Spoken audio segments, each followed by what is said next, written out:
Nakapangutana ba mo kung naay damgong nga posibleng makatagna sa dagan sa mga dagkong imperyo? Karon atong susihon ng usa ka gaduntong ug misteryosong sugilanan.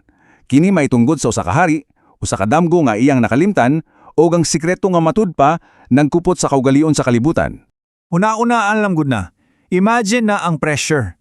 Ang imong kinabuhi nakataya, dili lang sa pag-interpret sa damgo sa usa ka hari, apan sa pagsulti una niya kung unsa gyud iyang ginamgo. Usa ka butang nga siya mismo wala nakahinumdum. Dili ba grabe ka imposible na nga test?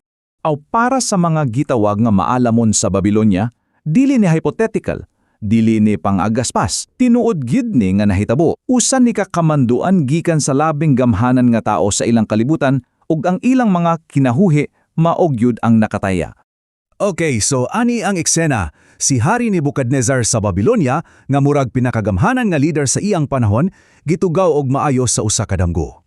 Ang problema, pagmata niya, ang mga detalye sa damgo wala na, pero ang gibati niyang kahadlok ug ang pagkaimportante niini nagpabilin, naghasol jud niya. Mao to, iyang gipatawag iyang mga eksperto, ang mga salamangkero, astrologo ug mga kaldeanhon. Pero ang iyang sugo lahi sa naandan. Dili lang interpretasyon iyang gusto. Ang iyang gipangayo, sultihi ko kung ansa akong damgo, unya i-interpret na ninyo. Usa ni ka-test, aron makita gyud kung tinuod ba ilang giangkon nga gahom. O grabe ka extreme ang stakes ha? Kumulampo sila, mga gasa, ganti, dakong dungog, grabe kaayo. Pero kung mapakyas, usa ka brutal ug makauulaw nga kamatayan. Walay tunga-tunga, either or yud. Busa ang nahitabo sunod, dilay lang test para sa pipila ka tao. Test ni sa tibuok sistema sa kaalam sa Babylonia. Kani mga tawhana, nag-claim baya sila nga naay special connection sa mga Diyos. So karon, panahon na, aron pa matud-on to. Og napakyas sila. Humanog trayog likay-likay, sa katapusan napugos sila og angkon. Ang ilang diyong mga pulong ang naghukom nila. Ang gipangayo sa hari, ingon sila matubag lang sa mga Diyos nga walay magpuyo uban sa mga tawo. Sa ato pa, ni surrender na sila. Niangkon sila nga kutubra diha ilang abilidad. Para kang Nebuchadnezzar, pagbud dito, gibati niya gagibinawangan siya sa tanang katuigan. So sa iyang kasuko, nagmando siya og pagpamatay, dili lang sa mga tao nga nasa iyang atubangan, kundi sa tanang gyud nga maalamon sa tibuok ging harian. Og ani ang twist, apil na diha ang batang-ong Hebreo nga si Daniel og iyang mga kauban nga wala gani kahibalo sa nahitabo. Og dinhin na mosulod si Daniel sa istorya. Sa dihang niabot ang mga gwardya para patayon siya. Imbes nga mataranta, nangutana hinuon siya. Nganong nagdali man kaayo ang sugo sa hari? Sa iyang kalma ug sa iyang pangutana, naablihan ng pultana para sa usa ka lahi kaayong solusyon. Kita ninyo ang dako kaayong kalainan? Ang mga maalamon sa Babylonia, nisalig sa ilang mga libro, sa ilang sistema, ug napakyas. Si Daniel, sa laing bahay, wala manghambog. Nangayo lang siya og panaon para makigsulti sa bugtong tinubdan nga iyang gisaligan, ang iyang Dios.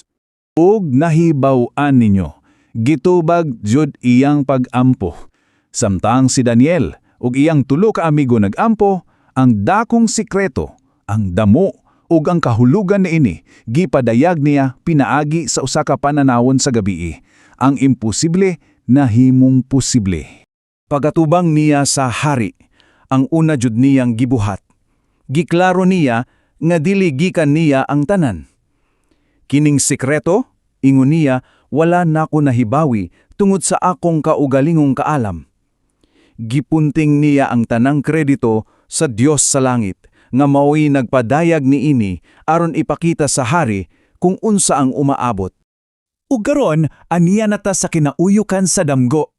Kaya ang gipadayag ni Daniel dili lang basta-basta nga damgo, kundi usa ka dako kaayo nga propesiya sa kasaysayan sa kalibutan, nga gisimbolo sa usa ka dako ug makahadlok nga estatwa. Gisugdan ni Daniel og describe sa estatwa gikan sa taas paubos, usa ka uno nga purong bulawan, dugan og mga buktong nga plata, tiyan og mga paa nga bronse, mga batiis nga putaw ug sa katapusan mga tiil nga sinagol nga putaw og yutang kulonon. Matag parte, matag metal na ay gisimbolong nga musunod nga ginghari. Dayon, gihatag ni Daniel ang interpretasyon. Ikaw o hari, Ingon niya kang Nebuchadnezzar, ikaw ka ng ulo nga bulawan.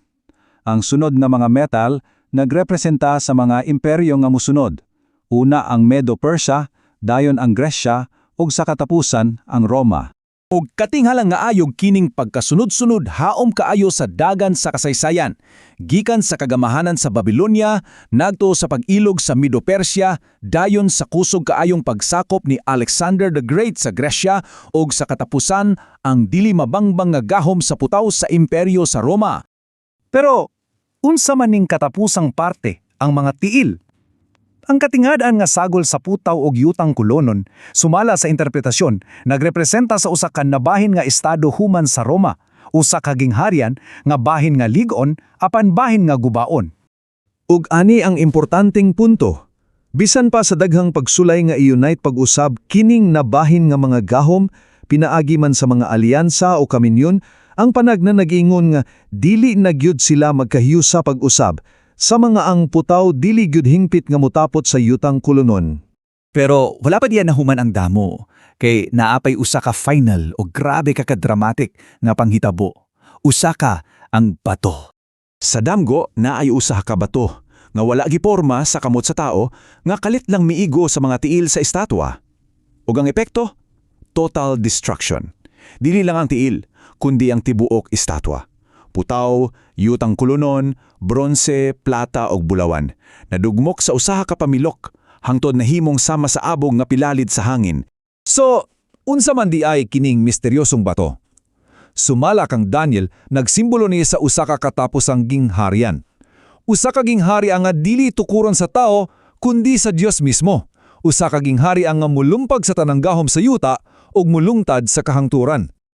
Ug uban ni ining mga pulunga, gitapos ni Daniel ang iyang pagpadayag, dili ni pangangapas, dili ni usa ka posibleng interpretasyon, gipahayag niya kini uban ang hingpit nga kasiguraduhan. Ang damgo matuod ug ang interpretasyon kasaligan. Ang reaksyon sa hari, grabe, nahinganga kayo siya nga miyukbo siya kang Daniel ug giilan niya ang gahom sa Dios ni Daniel. Ug gituman niya iyang saad. Giimo niya si Daniel nga usa ka bantugang tao ug gipangulo sa tanan maalamon. Ang mga tao mismo nga iyang giluwas gikan sa kamatayan. Mao nga atong tapuson ni ini. Ani atoy usa ka karaang nasugilanon nga nag-angkon nga gidetalye na nadaan ang libuan ka tuig nga kasaysayan pinaagi sa usa lang ka damgo. Karon, dili nato tuyo dinhi nga hukman kung tinuod ba o dili ang iyang mga giangkon. Apan ang pangutana nga angay natong palandungon, mauni. Ngano nga kining istorya ha, uban sa iyang mga detalye o mga panagna, nagpabiling gamhanan o gihisgutan pagihapon bisan libuan na katuig ang milabay. Unsa may naa ni ining karaan nga sugilanon nga padayon man nga nakakuha sa atong atensyon hangtod karon.